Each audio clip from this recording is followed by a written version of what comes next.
Other times I was issued a handgun was actually for a shooting competition. The second Marine Division shooting competition that I attended, and I was issued a handgun to compete with for those 2 weeks I was there. Now, but other guys were issued handguns, and they're kind of useless. They're really only useful for. It was really, gosh, handguns are a mark of easeability and status in warfare. So the guys who get issued handguns are the officers and non-commissioned officers and specialists who it would really be better for them to have a handgun. But so many times, we'd make fun of people like, oh, that guy has a handgun. He doesn't even deserve it. He doesn't even do anything. Like, he just sits around there and just issues out the food. It's like, he doesn't need a handgun. Like, I don't know. But on that note, I think there's a very interesting thing to mention here about handguns, about service handguns and service rifles. A soldier identifies with a rifle. A policeman or a law enforcement officer identifies with a handgun. So in terms of, a law enforcement officer, his handgun will be important to him because it'll be a service handgun. That's his duty handgun. He might have a rifle, but he doesn't really use it. It's in his truck. It's in his vehicle. It's somewhere else. It's his backup.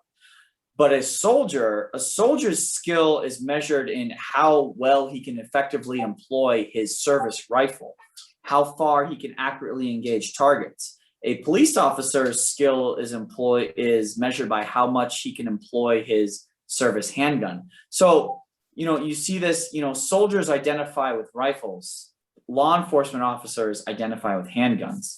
And I think it's switched, right, in terms of the other arm. So a soldier's handgun is a backup to his rifle. An officer's rifle is a backup to his handgun. So you don't identify with a backup, No. But Afghan police, they use handguns, don't they? Who? Afghan police. They had handguns. You had okay.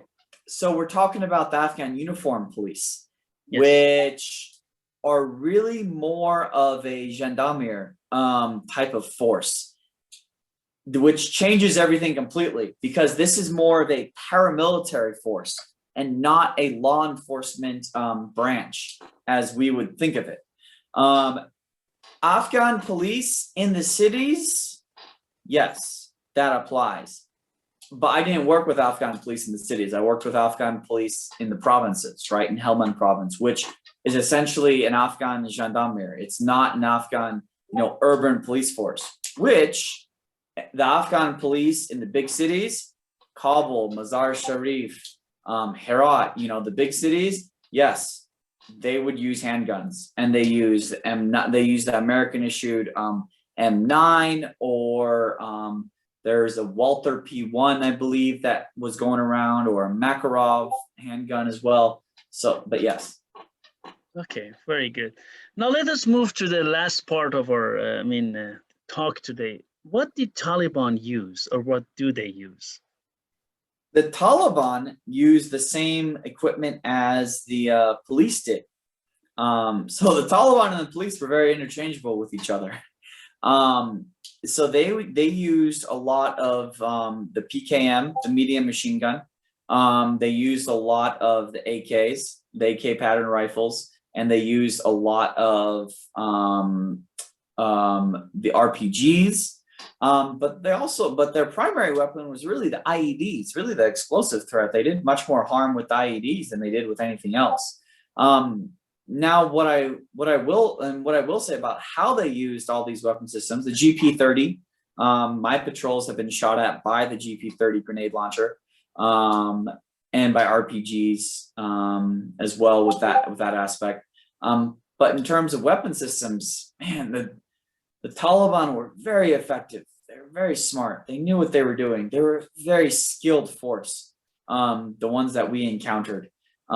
They knew how to maneuver. They knew how to use cover and concealment. They knew how to effectively employ them accurately and consistently, and pick up and move to a new location and then engage from there. They were not a force to be taken lightly, so to speak. In that regard, I mean, they would do things like shoot out of what we called murder holes, and they would, they would punch a hole, in a mud hut, and then shoot out of that, and then cover the hole back up, and then go to a different hut. And by the time you've maneuvered on that area that you think you've gotten shot at, because 90% of the time you never know exactly where you're getting hit from. You can know the general direction. It's like, okay, those houses over there. But so then you maneuver your forces to engage them, and now they're hitting you from the flank. And then now you have to maneuver somewhere else to engage that, and they hit you from the other flank, right? They would do things with the machine guns, with the PKM. They would split the PKM up within different motorcycle drivers. So you'd have one driver, one motorcycle guy with the barrel, another guy with the receiver, another guy with the ammunition. And then you'd have another guy that could have a carpet and the shells. So they'd all rendezvous together at one particular spot. And then they'd set up their machine gun in the mortar hole.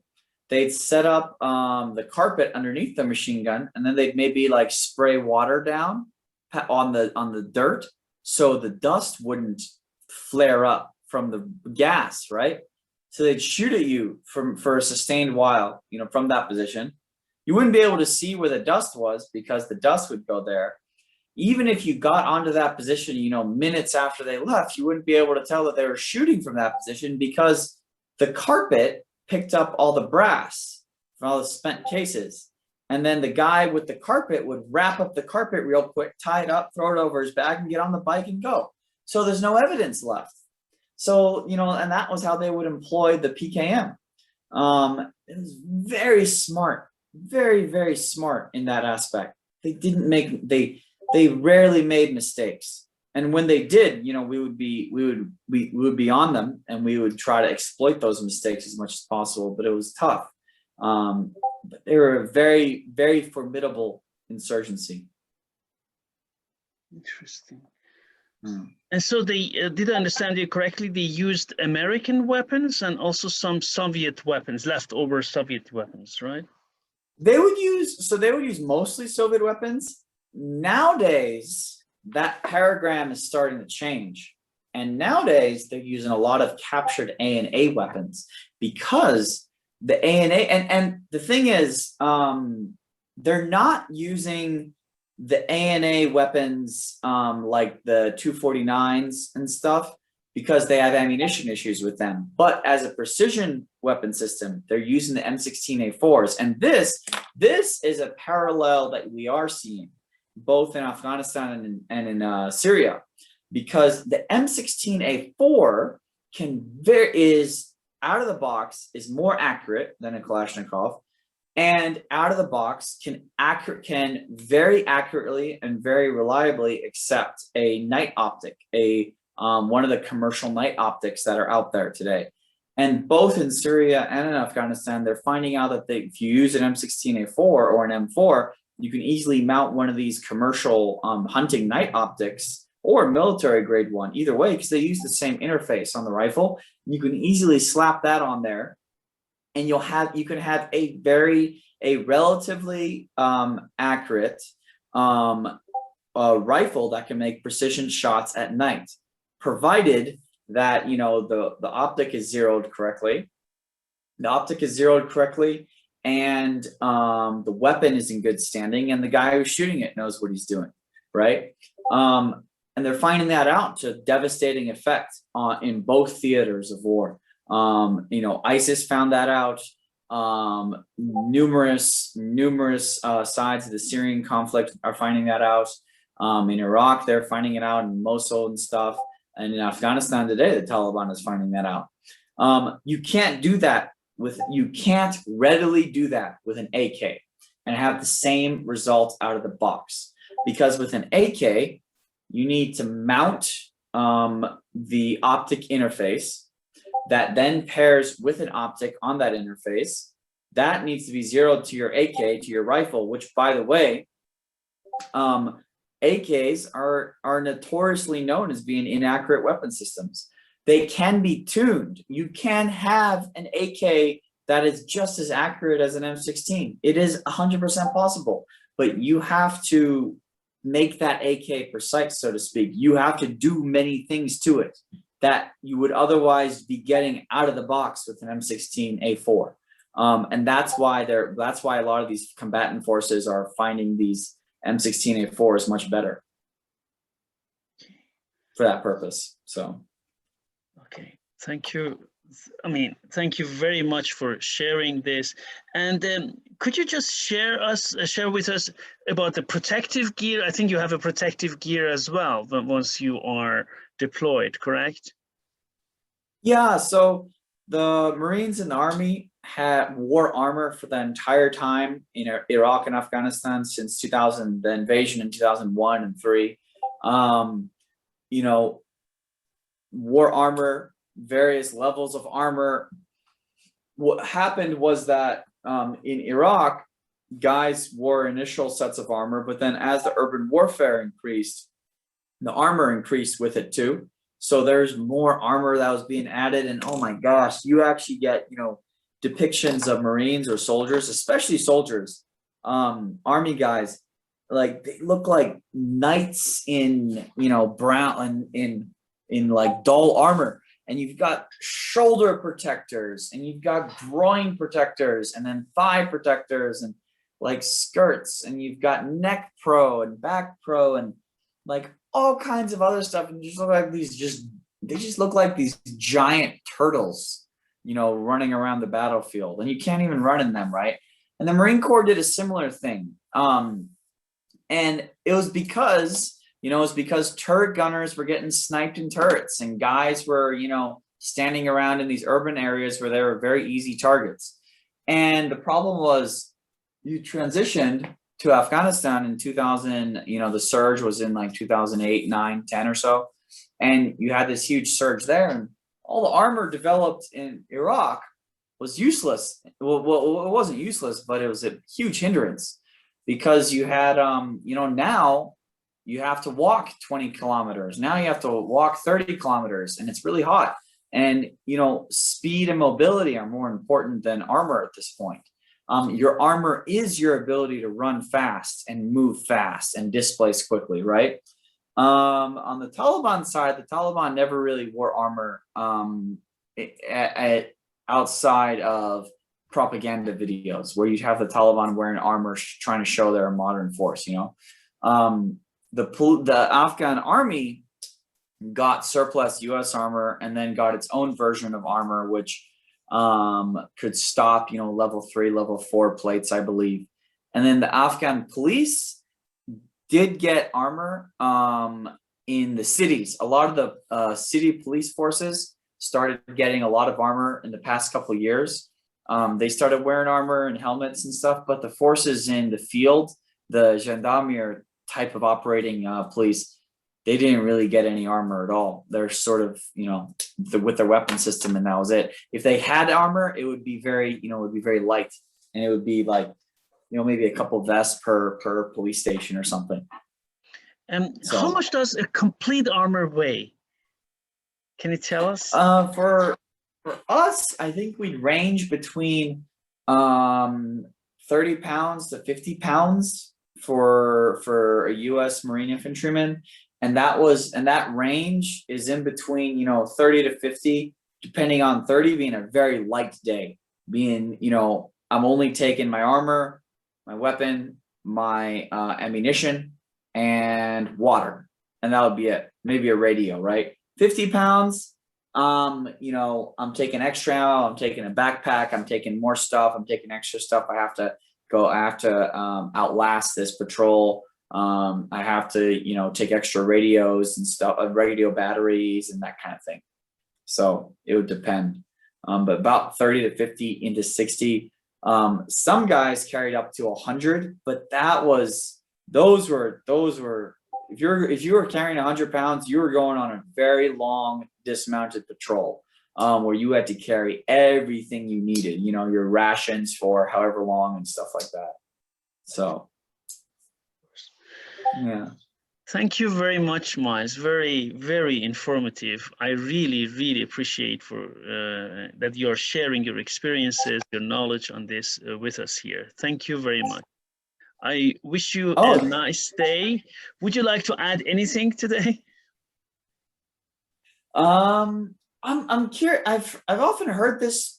I don't know. I've often heard this before with you asking about, you know, how much armor and how much weight did you carry? And I think it's a super fascinating question for warriors throughout history. You know, the weight that they've carried, and I I'd like to know, you know, how that has. I mean, this is a huge study, right? I mean, it'd be interesting to know the conclusions of something like this. It's like, how has that changed? Why has that changed? And how does that fit with, you know, the doctrine and, you know, what's going on at the time and stuff like that? And how does that fit into the bigger picture? You know, and I mean, that's like, I know this is the subject of, you know, dissertations and books and think tanks, right? But it'd be so fascinating to learn more about this from that perspective and that kind of thing. I mean, you Yeah. know that I have two sets of armor, really, you know, well-made armor. I mean, medieval and Persian one. And they're really, I mean, I do full contact fighting with them, with, you know, and then possibly you've seen them. One of them is a heavy armor, right, with riveted made, with all these things, with helmet, and it's very balanced, well balanced. And I, I mean, I can go for quite a long time, but then the problem is water. You dehydrate. As you know Mhm. that. That's the, you know, this is not, you know, and you know, okay, as you might know, I train, you know, everyday martial arts, right? You need to have the body for that to carry such an armor. Many people say armor needs to be to distribute well, but well, at the end of the day, you need to carry that thing, right? And so it's correct if it's not well distributed. So this is the heavy armor. The heavy armor, if you want to go by kilos, you know, my armor with helm and helmet, everything is a heavy armor. This blackish one, it goes 31.5 kilos, which is heavy, terrible. But you see, when I show it what I can do with it. I can basically box, kickbox. I can do kicks, high kicks. The reason I mean, I show it in different videos. I do high kicks as, you know, like in Muay Thai. The reason I can do that, you know, many people say, oh, okay, then everyone can do that. It's not everyone can do that. The reason I can do that because I continuously train my body. So I put this armor on me, then I can still do it, right? So, but you know, this is one thing. But I have lighter armor. I have one armor which is like in kilos will be like 21, which is much better. With that, I can do a lot of things, right? Mhm. And then I have even a lighter one, so I can, it goes to 12, 14 kilos, right? And not, back then, not all army units, I mean, it doesn't matter where you were, had had all these type of armors, right? So those really heavy armored soldiers or cavalry or infantry, whatever, or specifically cavalry, what I have, the heaviest one, what they were designed to crush the enemy, right? So if you want to know what that armor means, you know, for example, I always say this, you know, possibly I do different martial arts. One of them is wrestling. So wrestling in armor is something very, very specific because once the guy comes to you, first you forget you have an armor. You think an animal is attacking you, but you forget you have an armor yourself. You understand? But just your brain. Oh God, what am I going to do with this guy, right? But you forget you have an armor yourself, right? But I think you can train your body, you know, and then you can go quite for a long time, right? But then again, as you said it, you know, not all army units even back then needed that type of protection. For example, if you are an Mhm. archer, you need to be nimble, you need to be fast, you need to change the position. And but okay, but I need to say that if someone with such an armor attacks you, right, and you all have only Gambison, as most people have only Gambison, right, you're going to have a hell of a problem, right, dealing with that guy with such an armor. I mean, Come on, Miles. This is a fact, right? Because that armor turns you into like a rhino. Because that guy who is having, but then many people say, okay, you can take him down and dagger him, right? In openings. Yeah, but that guy is also a fighter. I mean, that guy is not going to let you take him down, right? I mean, it's just, And so, I always say, as far as animals are concerned, you know, if that guy is in full armor and attacks you, you're much faster. But if it comes to clash, right? Imagine you are a dog and fighting against a rhino. That will be the comparison I can make it to you. But the problem of the rhino is you're moving with armor, you can be fit, but you dehydrate. And you cannot tell in the middle of the battle. I mean, we're talking about hand-to-hand combat. Sir, would you please wait? And he starts to drink. Yeah. See what I mean?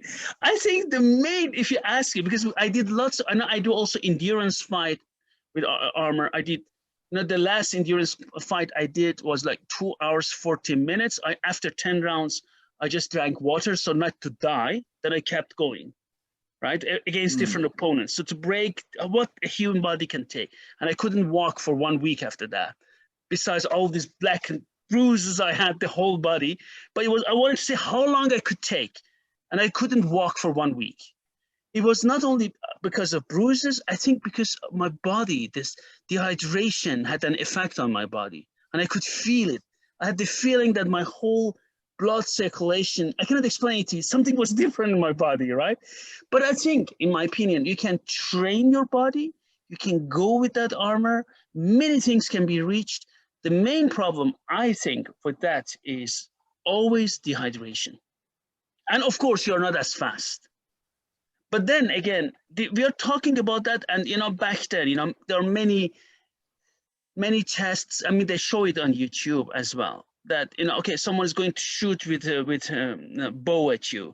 I mean, in contrast to what Hollywood movies show, even heavy bows cannot penetrate such an armor. Could not back then penetrate such an armor. This is ridiculous. They cannot. What the archers did back then, they shot in volleys, and then they tried. Many of them came at the guy. Maybe one of them went into the eye, into an opening or somewhere. But if you hit the plate or if you hit this is like Iron Man. And once this guy reaches those guys, right? If this guy reaches them, you're going to have a problem. Either, I mean, if you're asking me, either you take him in a group down and you try to take him out back then, or I mean, he's going to just walk over everyone with light armor or without armor. And we are talking about hand-to-hand combat. Of course, in presence of firearms, the whole game changes. The penetrating power of firearm, many things are, of course, is different. But please remember, but I'm sure you know that, as you saw that in Napoleon and like in Waterloo, when his Imperial Guard, they had body protection made of armor, right? And many of them, they could not take them out when they shot with these muskets at them here, at the body, right? You can imagine. Many people, but then again, you can shoot somewhere else. But regarding army, I mean, of course, this is a very good research project. If you want, I can deliver from historical point of view lots of information, and we can make a research project on that. But again, and I was listening attentively to you, what you say from modern battlefield, right? And I need to say that, because what you told me about, the army used, armor used by American army is like a turtle. The weight is not that different. I mean, the heavy armor or light armor to what our ancestors wore. Right, and that's why I always say, many people say, oh, medieval man, medieval knight, oh, they did this and that. I say, guys, there are people who are using it now in modern battlefield. What are you talking about? Right? Yeah. The funny thing about weight, I think, is in the military context or the hiking context too. Because it's like you come up with a new technology, like a lighter radio, a more efficient radio, a more efficient machine gun, a lighter this, a lighter this. And it's like, okay, that doesn't mean the overall weight goes down. It's like, because now I have a lighter machine gun, now I can carry more radio batteries, or I can carry more water, so it's like the reduction of weight doesn't mean, because the way you think about some of these like weight reduction programs, like when in terms of like, lighter weapons or radio or lighter armor or stuff like that, it's like the way, if you were to think of how these programs word themselves, you're like, well, I guess like soldiers of the future would be like running around in like their underwear, I guess, but that's not how it works. It's like, you reduce the load is the same. You're only humanly capable of carrying this much, but you reduce this much. Okay, so now I can carry more of this or more of this, over here, or more of this level over here. So, and you have these constants, right? Which is a good point you bring up with like hydration and water. It's like, you can't. I don't know how you can reduce the weight of water. Like human beings are always going to require like the same amount of water to keep hydrated, right? So it's like we can reduce everything else, but we can't reduce water. So it's like you come up against these walls, right, where you can't, like, we have to have X amount of water to sustain ourselves for this amount of physical activity. That's, you cannot argue against that, right? But how, but we can get, lighter ammo or lighter radio batteries or lighter armor, it's like, these are interesting constraints that we have to go against. And that's, like, how did, medieval knights, it's like, they didn't have canteens. They had other, they had some sorts of water containers, right? And it's like, well, you had to sustain yourself. You're, it's like, it doesn't matter how brave or, how much endurance you have. It's like, your body's going to need water at some point, right? Absolutely. So it's like, what are these constraints that you have to go up against? That when we start to lose water, Miles, excuse me, when you start to lose water and your blood start to thicken, and the first thing which happens to our brain, because I used to, not anymore, because to put my body under pressure for these type of, just to see, as an athlete, more. And one thing which happens when the blood thickens, you start to hallucinate. You're not clear in your head. You just see things which are not real, right? Seriously, because then you're not functioning well. And as soldiers, that if you're not functioning well, because you're not, you're dehydrating, losing water, you're going to be useless. You think you are functioning somehow, but we are biological things, we are, as you said, constraints. I fully agree with you. You cannot ignore that. They're like, you see here, okay, you can be tough. Can't push. Yeah, okay, but at the end of the day, my body needs that. What should I do about that, right? This is not a question of toughness, It's a question of your body needs that. What should I do? Right? Yeah, let's see. Let's see how tough you are after 3 or 4 days with no food or water. I'm sure you'll be like, ready to spar then too, Yeah, exactly. These type of things. But it's a very good research proposal, what you said. But as you said, you're right. You have a very good point. Many people who don't know the modern military, especially in our circles, and they do research on historical battlefields, and some of them are, I don't want to step on anyone's toes. It depends on the background. Some of them come from real fighting backgrounds. They know that. But some of them are researchers in these fields, and they're not martial artists. I'm not criticizing them, right? But they're fencers and they always say, okay, back then they carried so much weight. Yeah, but they do it now as well. You understand what I mean? Yeah. It's not, yeah. Because they have never been to the military. They think the modern infantry or Marine walks, as you said, excuse me that I use this, I just pick up what you said, walking around with his underwear or with his shorts and just is nimble and light. Come on. He's actually in weight, right? If he has his armor and all his equipment, he's like a medieval soldier.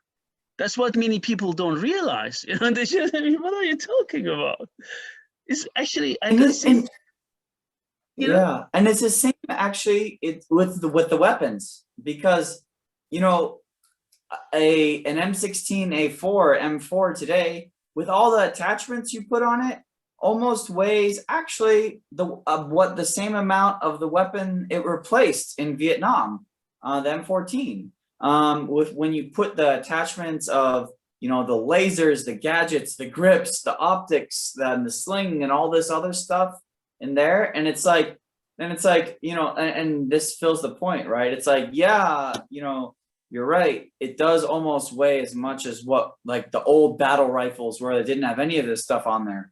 That's true. But now I can shoot at night. Now I can more accurately hit a target. Now I can hit something out to 400, 500 meters, you know, first round hits with a magnified optic that I was never able to do before. And I can do that same thing at night in pitch black darkness with night vision goggles. I couldn't do that in 1965, you know? So like, it's like, yeah, it's like, okay, the rifle weighs less, the attachments weigh more, but the capabilities go up, right? Yes. So like, how does that all fit together? You know, and there's like, it's like that triangle, you know, of like weight, capability, quality, reliability, and you know, how does that all fit together, I guess, right? Oh. Yeah, but if you wish, we can work on that. I would really love to. Yeah, of course. Man, I got too many projects, like, too many projects at the moment. Like that would crush me. That would crush me even more. Yeah, of course. But no, I agree. Yes, thank Yeah. you. Thank you very much, Miles. And I wish you a nice day. As usual, thanks for sharing your thoughts and all the best for you. Yes, thank you, sir. I really appreciate it. It's always a pleasure to come on your channel. And you can see the sun rose behind me. Yeah. Thank you very much. Yeah.